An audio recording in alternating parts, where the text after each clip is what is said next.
Welcome back, Dodecadorks. We're the 12-sided guys. We have Matt. Hi.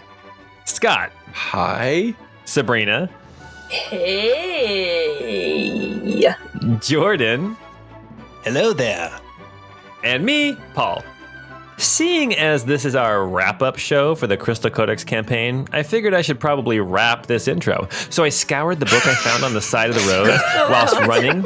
No. This is true. I scoured this book that I found on the side of the road whilst running, entitled "How to Rap," for some pointers. And the best pointer I got was I should just not even try. Anyway, You're such a dork. we're fairly certain. Oh wait. Gosh, I only done this 130 times, and I can't even get this right. Anyway, if you were fairly certain that Shadow was Realm's dad, but you could never be quite sure, then this podcast is for you. It's the Crystal Codex Colossal Campaign Cooldown.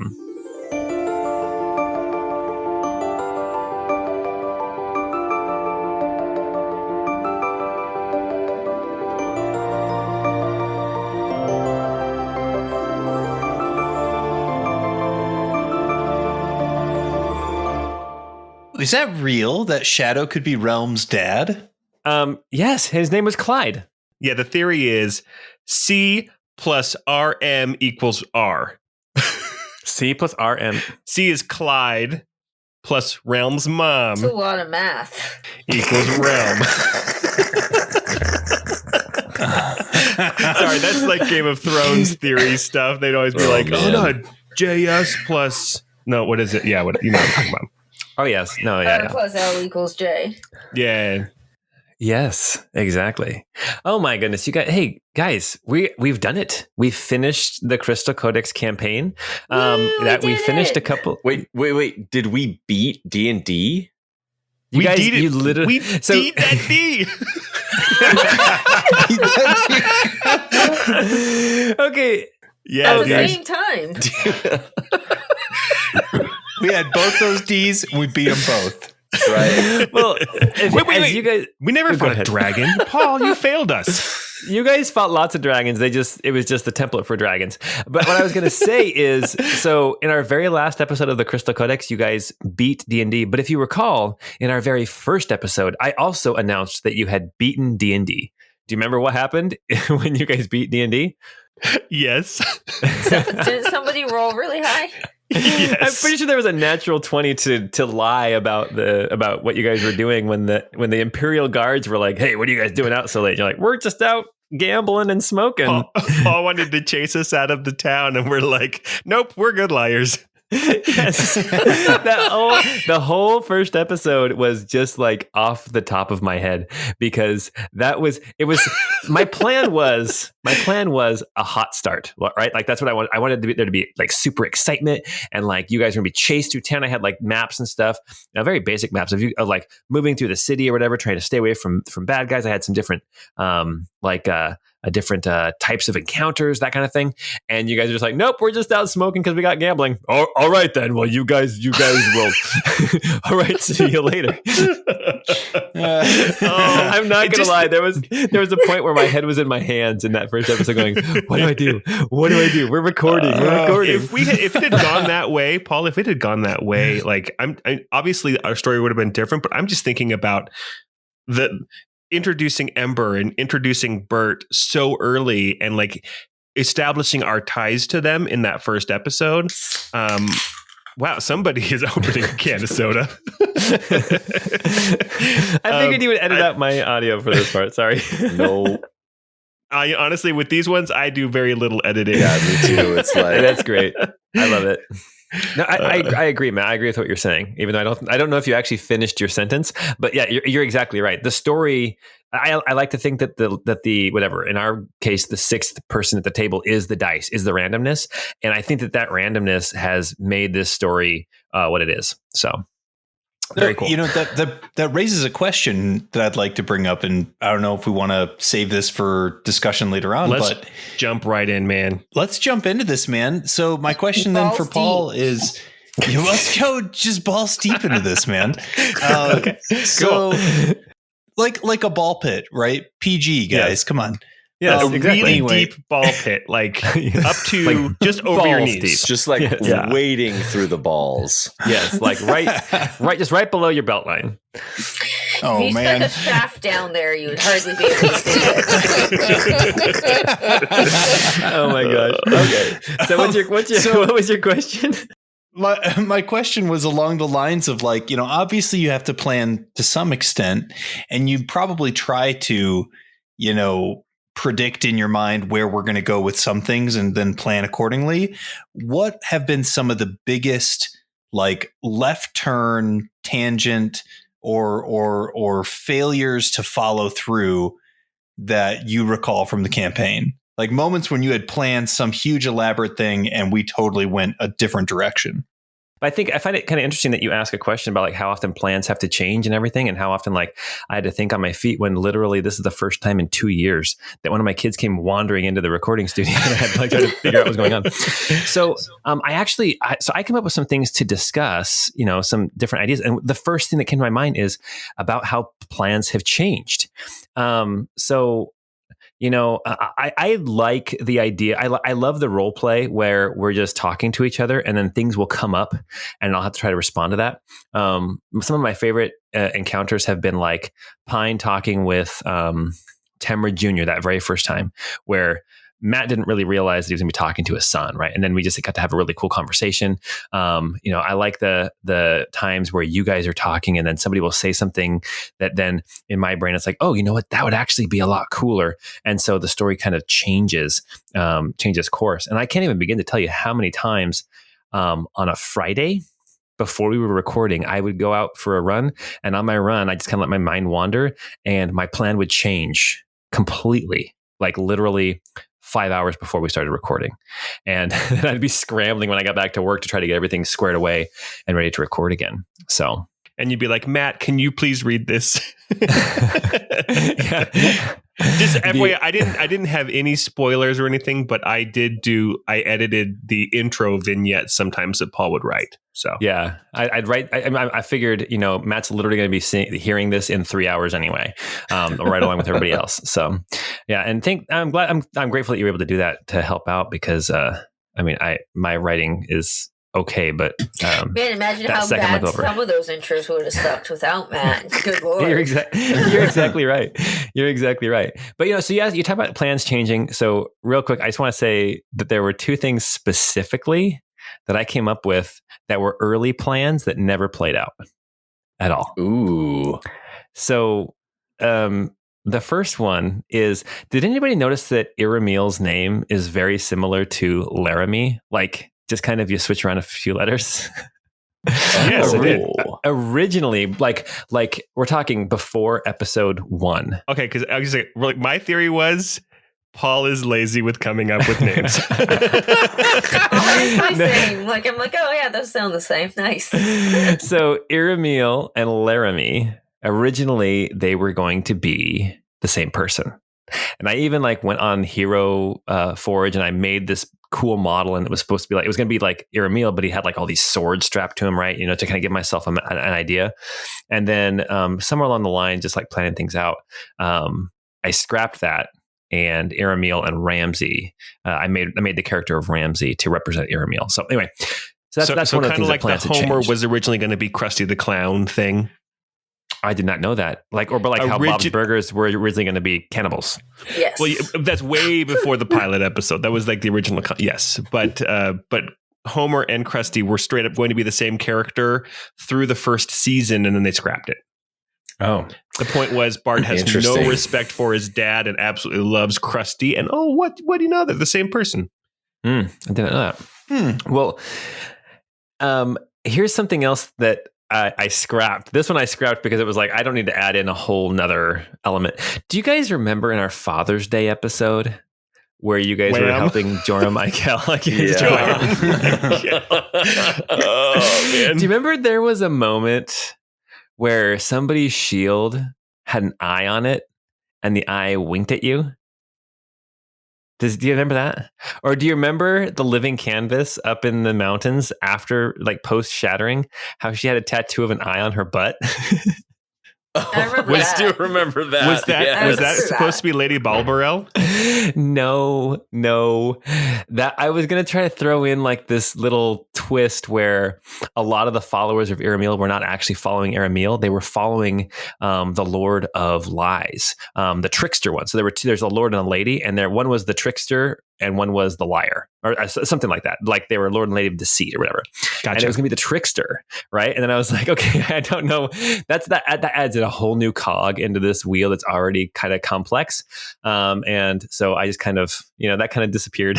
That is a cool concept, though, Paul. That is a really cool concept. And had we not made some decisions, I think that would have been really cool to introduce. I think it was in my brain for other ways we went. Yeah. Yeah, it was in my brain for about, 7 or 8 episodes after that. And then he just never got back to it. I mean, we never got back to like the 6th adjudicator either, right? There's an adjudicator out there that you guys never ran into because it never really came up. I didn't want to shoehorn it in. Got away. But it will when we do this old man. Everybody's going to play an old man, former sword from the from Menarest, and they're going to be going after that final adjudicator in a special. I don't know. I'm throwing that up off the top of my head. It could be cool. Well, the final adjudicator. Do you want to know what the thing with the final adjudicator was? So there was. So I'm trying to remember all the symbols. Can we go through the symbols really quick? So we had the flaming sword. We had the axe and horns. Yes. And then we had the book with the sword bookmark that was Kippin' and Trippin'. Yep. And then we had the ball, which I'm assuming was some kind of magical implement for Bartosz. It was literally a crystal ball that he would use to like scry on people in the city. Yes. Okay. And then what was the last symbol? A dagger on a pillow. Oh. So it was basically like a sneaky assassin, but what the point was that she had retired. Like she had just like given it up and she was just going to like live a normal life. And I was going to try to drag her back into being a badass in the story. But I never really figured out where she would fit in. And then the story never like got around to her. Does that make sense? She deserves a peaceful life. Yeah, you know what? Exactly. That's kind of how I figure. I was like, maybe like in the closing, maybe she'll come back and she will slay Bartosz. Like maybe that will be her final thing. But I was like, that's introducing a random character that nobody knows. And I think that Jordan gave Bartosz a good ending anyway. In his epilogue. I mean, it was No, well, you gave him no. I don't think so. I think you gave him. I mean, terrible times make strange bedfellows, and this was a hard time post Shattering, and people do some terrible things. And we don't judge who people bed with. So yes, exactly.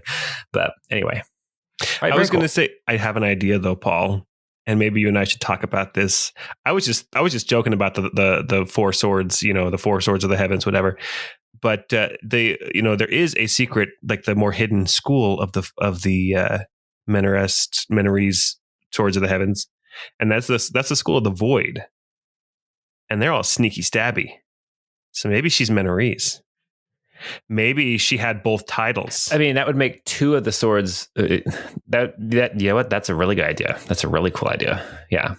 Like I said, it just never really got fleshed out. So anyway, those are just some ideas of how plans changed through the campaign. I've got a question for you, Paul. Oh, okay. Yeah. What was the biggest hurdle that we threw your way that you had to think your way through, or one of the things that we did that maybe surprised you the most and you had to think on your feet? I know you already mentioned, episode 1, but was there anything else that we did that really just kind of threw you for a loop, or something that you really did not expect us to do? Sometimes I wasn't sure where you guys were going to go. Scott picking up the swords of Lord Laramie, that one threw me for a loop for a bit, but at least that happened at the end of an episode. And then I had 3 or 4 weeks, or I guess 2 weeks to actually think about things. So Scott and I were texting, talking about okay, what's this curse going to look like? So that one was a big loop. Then episode 1, 100%. I do recall at one point after the second chapter, me just saying, guys, where are you going? What are you going to do? Like, I didn't know where you guys were planning on going. You know, do you remember that? I'm like, so guys, I just need to know where you're going to go. Yeah. So honestly, that led into probably, maybe this is a question we'll ask later, but that actually led into my favorite chapter, which was chapter 3, where we were in Arkelvy, where we were kind of being sneaky, trying to get into the party. We took care of Valia Brava, all that. I love that chapter. That was a lot of fun. We did a great job in that mission. You did. You guys did awesome. You guys I just remember pantsing a guard and, tumbling on the ground. Handful of hot dog. He's the hungriest he's ever been. No, that was a great chapter. But the only other thing that threw me for a loop, and again, this was early on, I think that as we got going, the story kind of propelled itself forward, and it was harder for you guys to trip me up a little bit.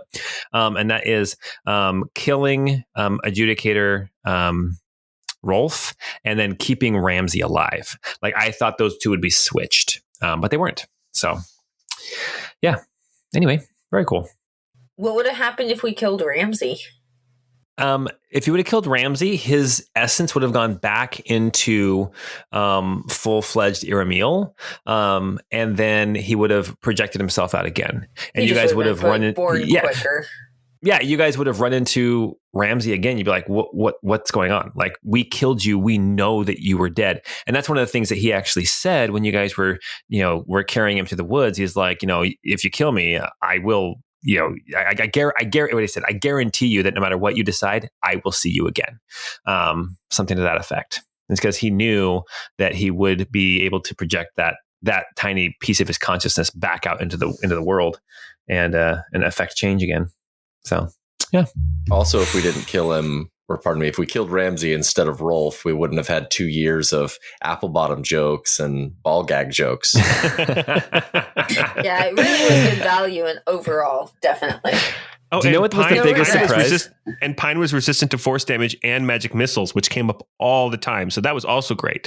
So the one time force damage did come up, you forgot about it. And it's not that I forgot about it. It's that you didn't differentiate the damage type. You just told me all the damage. Right. Yeah, so it's your fault. So it's my fault. It's my fault. I was going to say the biggest surprise for me was with all the apple bottom jean jokes is that Matt didn't know that song. Wait, really? That was a surprise for me. I'm like, I do not know this song. Oh, I know it now. Apparently, it became popular again among my kids who are in junior high. Oh, very cool. Yeah, I think it's making the rounds again, kind of like 80s songs did when I was a kid. Yeah. Awesome. I was going to ask for you guys, what were some of the unexpected developments that came up in the campaign? What were some things that threw you guys for a loop? I think that Scott, like, Rusa's decisions always threw me for a loop. I'm like, this is not a typical D&D hero. Why is he acting this way? What is going on? Sorry, I bumped my mic. What is going on in this guy's head? And then I would sit back and think about it. It's like, he's a 3-dimensional character. He is not a typical D&D hero, which is refreshing, but it creates, some unique challenges and roleplay opportunities within the group. It was an interesting group dynamic, especially for those first 3 or 4 chapters. Yeah. I from the outset, I knew I was, if you play the lone wolf, you have the story arc, you're kind of pigeonholed into is making them have that found family with the group. But it's really fun to make those decisions that don't rub the rest of the party the right way while you're still hanging out with them. I thought that was a lot of fun to do. Awesome. That's a great way to put it. Yeah. Just pissing everybody off. Well, that was I don't know. That was kind of how I played him the whole time. He made choices that I disagreed with. Grabbing the swords from the beginning, grabbing it again at the climax. He just did whatever he wanted. I just remember being so frustrated after one episode. I'm like, what is Scott even thinking? He's trying to ruin the podcast.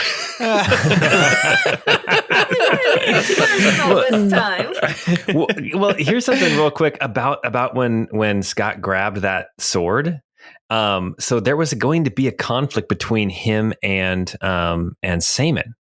And then he rolled that natural 20 on the wisdom save because I had been saving that second negative D10 because of the help he got from Lady Jaffa. I had been saving that for the final battle. And I was like, that's a perfect time for it. Because the thing is that basically Saman was a warlock to Laramie, right? Laramie was his patron, but the pact kind of went the other way, right? It's like basically Laramie owed Saman something. And so Saman's deal was, I'll resurrect you, I will, but you have to let me keep my soul or whatever, something to that effect. And so when you grabbed the sword, Saman knew, you don't have an agreement with Laramie. So if Laramie, if you get all the swords or whatever, if Laramie takes over you, you're done, right? Saman had a deal and Laramie was held to that deal. So you making that save and giving the sword to Saman, it changed that final battle somewhat. So that natural 20 was clutch. So my plan with grabbing the sword, it was always to get it to Saman. I didn't expect Laramie to just pop out of nowhere, but I figured that Saman would level up or something along those lines as soon as he had the final sword. So that was why I grabbed it. Yeah. Well, I was one thing about Laramie, he would go crazy with the final sword, though. I was a little worried that he'd turn on us. I was thinking that too. I was thinking I have so few hit points, and Roos is the only one with healing spells, and he's gonna have this sword, and he's gonna want to just kill, blood. Yeah. Well, I had an idea too for that final battle, because those orbs are getting dumped into that pit, right? And if that fifth orb went in, then basically you guys lost, right? That was the thing. But I had an idea, and I figured one of you guys, if it came down to that, would figure out something to do. And I figured that one of you would use the trap on the final orb and lock it in place, or something to that effect. And so I figured that would probably come up at some point for somebody, but we didn't have to get there because Laramie showed up and you guys hosed Iramil, and it was a fun fight. It was a fun ending. It was very close, though. I mean, we were very. It really was close. A little too close for comfort, to be honest. Yeah. All right. Well, I have some more questions for people, unless you guys have questions for me. But so I just kind of wondering, I have some favorite questions. So 3 questions. We'll start with, what was everyone's favorite running joke besides apple bottom jeans? And maybe not running joke, but how we'd have a joke and it lasted 1 episode or maybe 2 episodes, like Gringy, or the angel who was covered in seams, right? Something like that. Yeah. Okay. Or work colleagues. I liked work colleagues a lot. So you can't do that one. I choose that one. That's fine. I really liked, and maybe I'll clear the air here. I started out, the description I gave the rest of the players was that Roos had no fashion sense. And so I loved that everybody made fun of him about it the entire campaign. I just thought that was amazing. So I don't want the listeners to think that I am offended when they're making fun of my character, but I set that up. And so that was kind of a fun running gag on his character throughout the entire campaign. And to that effect, I think, when was it? There was at one point, it was when there was a point in there where what was it?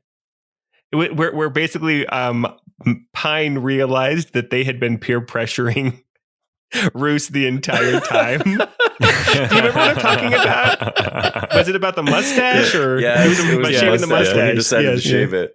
Yeah, that's right. And maybe we're the baddies. Exactly. I loved how Nari's character was thirsty all the time. She was so thirsty. Anytime there was an NPC female, it was I stand by the fact that Paul used sexual tokens. I did not use sexual tokens. They were all pretty gorgeous. They were all nude, fully nude. Right? Is there any way to play D&D? So you guys don't know. That's why we can't Twitch. We can't use Twitch. That he traced himself from that Victoria's Secret. You can't prove otherwise because this is a podcast, not a TV show. Oh my goodness, you guys. Oh gosh, that's so funny. Awesome. I think so I think with Richter, I loved the sword innuendo. Oh man, that was Oh my great. gosh, yes. Oh my gosh. And everybody jumped in on it too. something.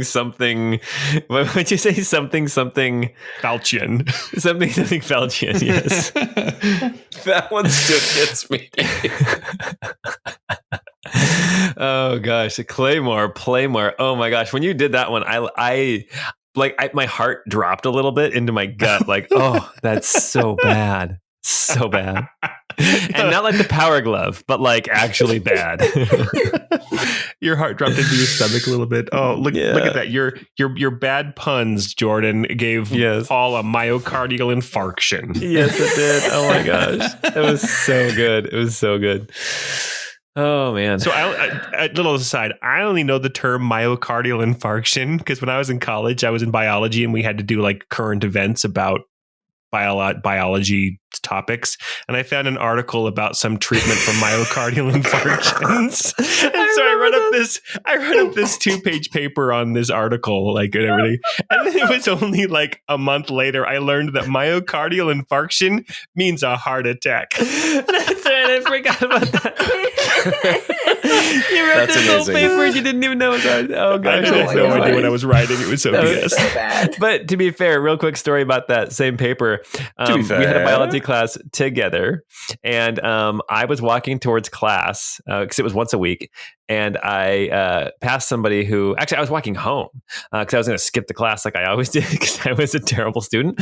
And he's like, "Hey, did you get your paper turned in yet?" I'm like, "Paper?" And he's like, "Yeah, your biology paper. It's due today." We had one paper the whole year, and I totally forgot it was that day. So I go running home. I spend like an hour and 10 minutes typing up like this 2 or 3 page paper with sources and everything. And then I am running out of the apartment to go turn it in. And Matt comes running in and he's like, "Paul, our paper's due today." And I'm like, "I know, I just finished it." And then Matt did his myocardial infarction paper and he got his in. He got his in at the same on time. So we both had a 2.5 hour block to write 2 papers and we got it done. Oh, And we man. shared a computer at this point too. So. Yes, Very that was impressive, freshman year. honestly. Oh my gosh. And this we're old men, so that was pre-cell phone, or at least pre-cell phones being affordable. So anyway. So funny. All right. Unless somebody's got another joke. I was going to say, I think my favorite bit was Jared and Porthos being around everywhere with Porthos just laying these dope eggs for omelets. Yeah. You mean deal coughing up these owl pellets for omelets? Yes. He's pooping out owl pellets. Out Oh of the my gosh. cloaca. Out of the cloaca, yes. Oh my gosh, that's so funny. Yeah, I love that. Well, that actually brings me to my next question: is that who was everybody's favorite NPCs? I liked my kids. Yeah. Yeah. Yeah, I mean, we only interacted with Leon once, and it was I kind of wrote him the whole thing for him because it was during that 5-year kind of recap. But I feel like each one of them was unique, and every time we got to interact with them, it kept me on my toes.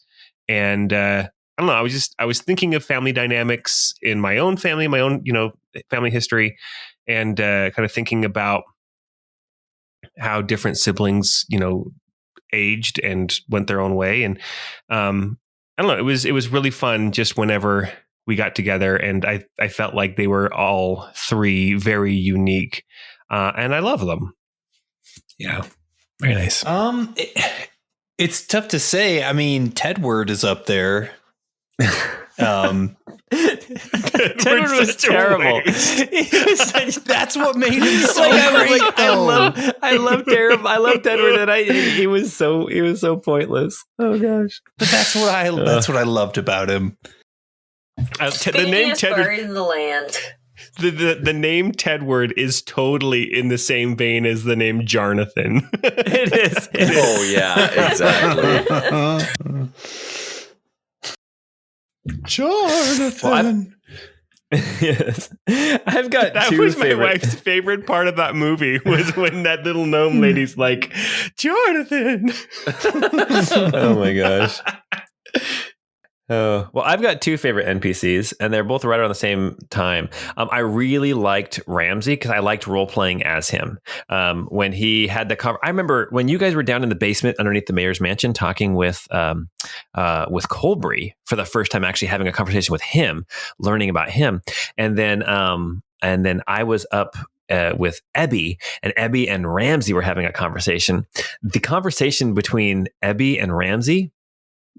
No notes, all off the top of my head, me just trying to figure out what would Ramsey say to Ebby to try to convince him to let him go. What kind of persuasion could he do? And I think it came out really well. I really enjoyed that conversation. Ebby, let me go. I promise I'll be good. I promise. Jeez. No, and then my other favorite character, also NPC, also kind of goes back to my favorite joke, and that was: do you remember the Imperial soldier who also had a saxophone around his neck? and then when he died on the boat, and then the joke was he's never going to dance again. Oh, that was so fun. I loved it. He's wearing a fancy uniform, but not like a band uniform. That's not like a marching band uniform. Oh my gosh. Oh yeah. Okay.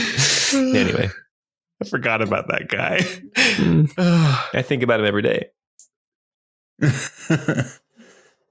Yeah, I don't know. There's been a lot of good NPCs, you know, when you think about it, like Brimby and yeah, I don't know. There's a lot of really good ones that you threw into the mix.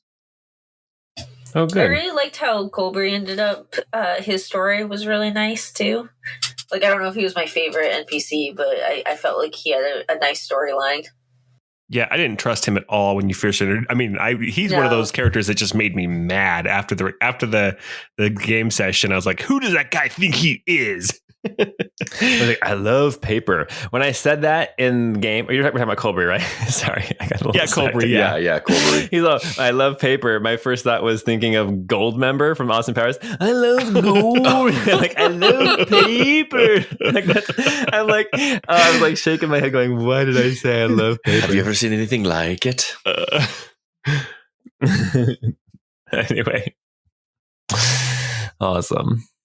Angus is also way up there. Angus was a great NPC. Angus was a hero. He was solid, but he also like caused trouble for us, and he was great. Man, when he stole that sword, Angus. Yes, that's so great. I love it.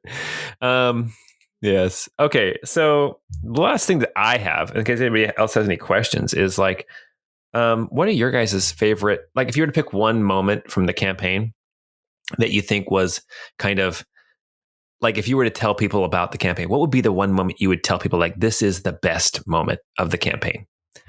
And I can go first if you guys want me to.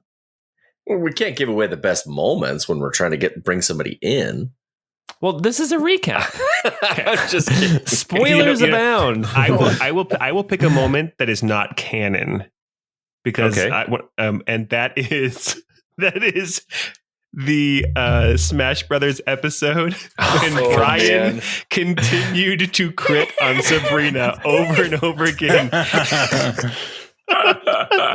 Or when he's like, well, there's still this other hand we got to deal with, so I'll attack that. Nah, who am I kidding? I'm attacking Nari, and he crit again. Oh, that was so good. That was my favorite non-canonical episode for sure. That was so fun. I really enjoy. Speaking of non-canonical episodes, I really enjoyed when Ebby and Roos were floating through the air, holding each other from one end of the room to the other. Oh yeah, that was so sweet. That was so sweet. Those are pretty great for sure. Yeah. My favorite moment. I'm just, people might not know what I'm saying, but the players will know what I'm saying. Ready? This is my favorite moment. Natural 20, suck my or something like that. That is my favorite moment. That is the moment where I was like, okay, we might have to like come up with new characters or whatever. I knew that I think Roos would have survived at that moment, and then there was going to be something like maybe another one would have survived with their death saves type of thing. But I knew at that point I was like, we're going to have to make at least one or two new characters, and it's going to go from like trying to get your Emil away to all of a sudden now they're in prison and they have to try to figure out how to get out of this like out of a dungeon or out of prison before like they become executed by the Empire, right? Maybe we would have found ourselves with Artis's family. you know what? Artis Actually, could have saved us. That's that is you. Yeah, exactly. You would have been with Artis's family, but it didn't go that way because Sabrina rolled a natural 20, giving Nari her nickname, and saved you guys from death, which happened again towards the end of the podcast with Trophos, the Herald of the Air, where she was the only one left standing. That was the moment where I'm like, this would be a big letdown if everyone died, but Nari pulled it out and she took out Trophos, handed out a potion, and everybody survived. That was great moments. Everybody but Ember. I mean, throughout the whole campaign, and Brinby. R.I.P. Pour one out. And Ebby. Oof. Yeah, Ebby. I did want to ask Jordan if he had like any sort of like epilogue ideas for Ebby, since technically he kind of maybe was around. I didn't really have much in my head. I had considered and talked to Paul about the idea of trying to like considered like what if we resurrected Ebby before the end and he came back for kind of the final fights. But I think then it would have felt too much like, I don't know. It felt like that would have become too big of a deal, if you know what I mean. Like Ebby would have asserted himself almost as like a main character, and that would not have been a good thing. So we ended up kind of going a different route. It was really touching the way that you guys did it, for sure. It was a great way to end the whole session. There was also talk early on about the Ebbeast, the monster with the Lord Moshe taking over Ebby's body. Originally, Jordan and I talked about like that being like basically almost like an optional boss fight, right? And I think that what changed for me anyway is when you guys grabbed the crystalline matrix that held Ebby's soul. When you pulled that away, at that point, there was no real need to go after Lord Moshe for Ebby's sake, because you had Ebby in your hands. Does that make sense? Yeah. Oh yeah, we saved his soul. We're heroes. Yeah. You guys are heroes. We're basically you destroy Jesus, the world and saving people's souls. Teaching primary school. I thought he was teaching kindergarten. Oh my gosh. That's awesome. Well, any other questions about, or any other moments, or anything else people want to say about the Crystal Codex? I think this was the longest campaign I've ever run or played in. And most coherent, definitely. It was so fun. I'm so proud of this. I mean, product, I guess you could say, that we've managed to put out into the ether, onto the interwebs for people to actually listen to, and to just shooting through that series of tubes. I was just about to make a joke about tubes. Oh man. So anyway. Well, I think it's okay if we leave some questions and leave some thoughts unanswered, because now we're gonna have a chance for you to give us some questions as well. We're gonna be putting together a Q&A again that will go live on Patreon.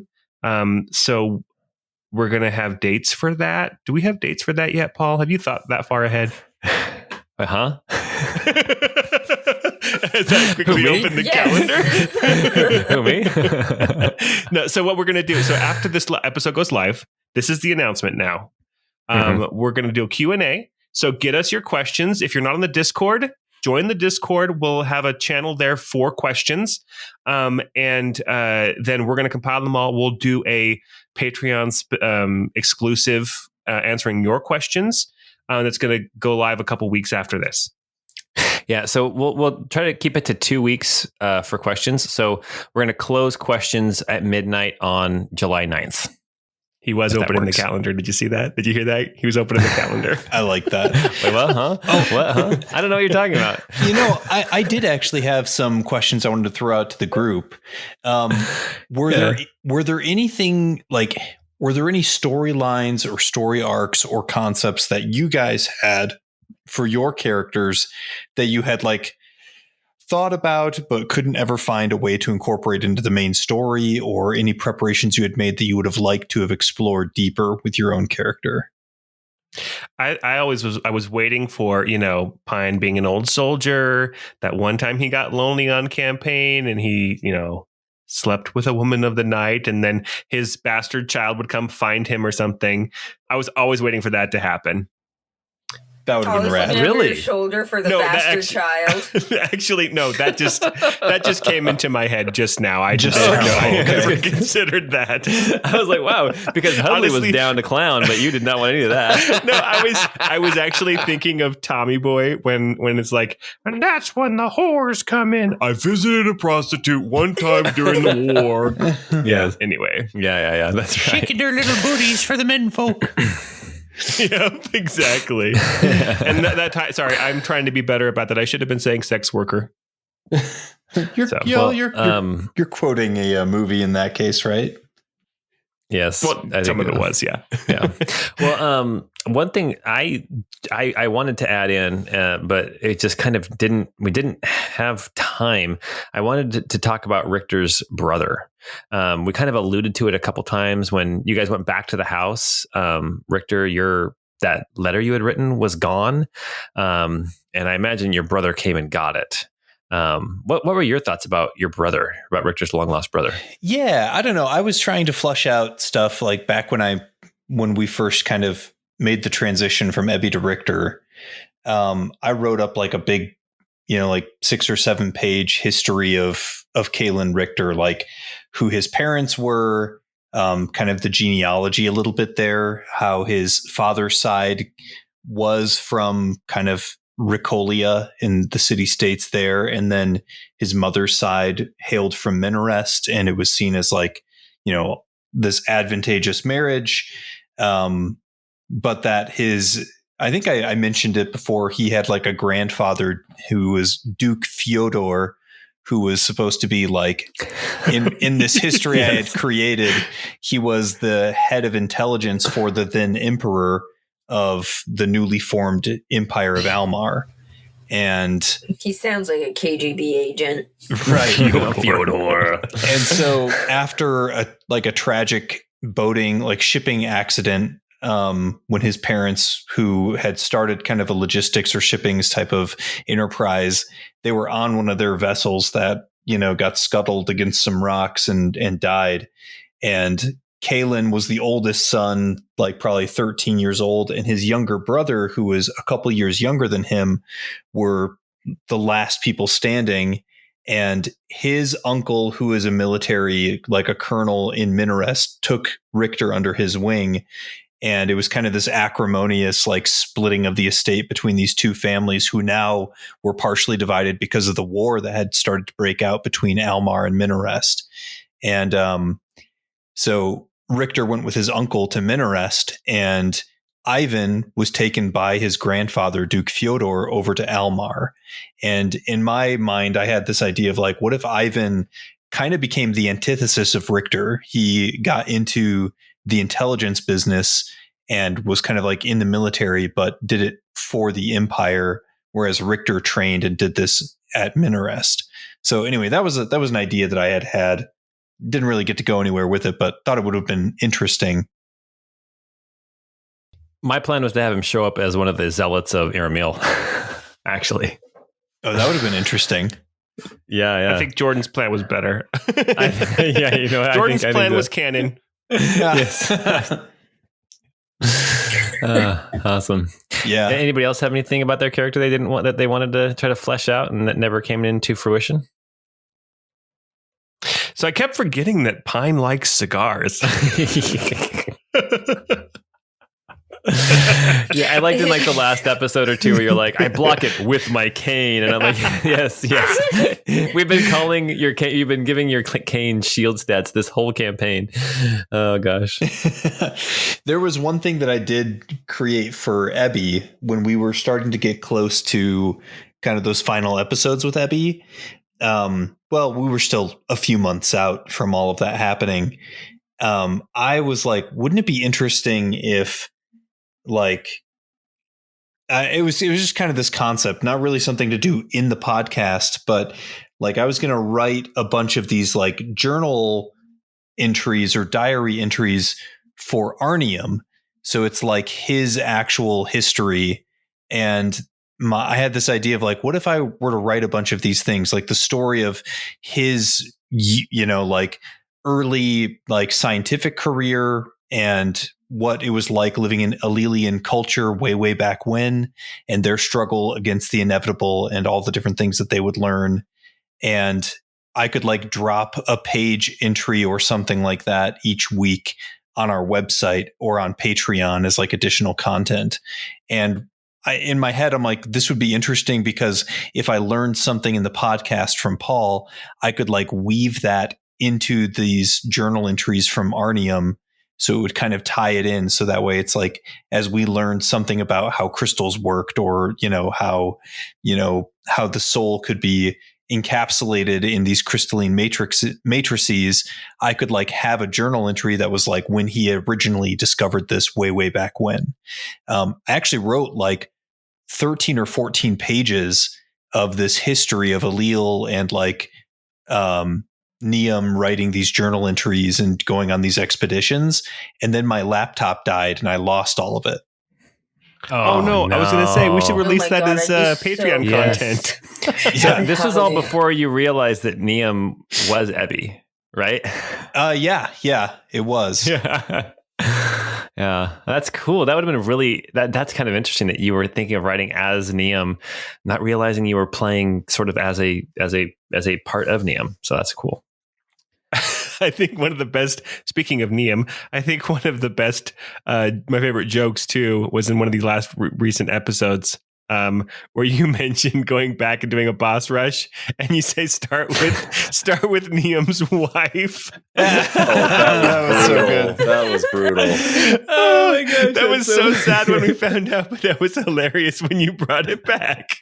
I was on that episode. That's also, wasn't that the same episode with the serif joke about how celestial is a serif font? Yes, that's right. Yes. Oh man. Anyway, very cool.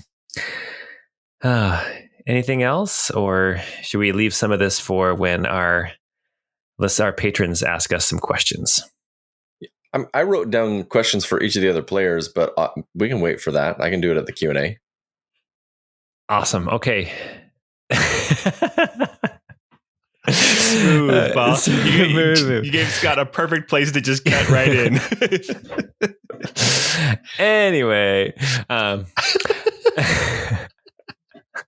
you guys. Well, very cool. I have loved the Crystal Codex campaign. It's been my favorite game session or series of game sessions. It's been my favorite campaign I've ever run or been a part of. It's been so much fun, and I am looking forward to playing with you guys again in the future. In the very near future. As in our future campaigns coming out. Yeah, exactly. As in, I'm really looking forward to continuing together as a group and seeing what our next campaign brings. But speaking of our next campaign, yeah, Paul, you get to play as an actual player for a little bit. You excited about that? I am super excited to be a player. I wouldn't say I'm a problem player, but you like to have fun. I do like to have fun. Yes, I do. I too like to party. So what's going to happen next, actually? So we are getting ready for campaign 2. But for the next little bit, so we're not quite sure how many episodes it's going to be, but it's going to be a short mini campaign. And friend of the podcast, Aaron, is going to come in to DM it for us. He's fantastic. So we'll be doing a mini campaign with him as the DM, and all 5 of us will be players. So that's going to be exciting. We have our characters already, and fun little treat for everybody.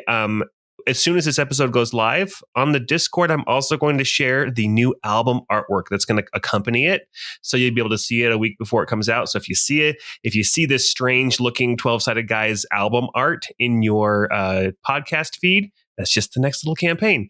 So after that mini campaign, then we're going to go in full swing on campaign 2. But the plan right now is to not take any breaks, because we love doing this and we love you guys so much that we want to keep putting out content.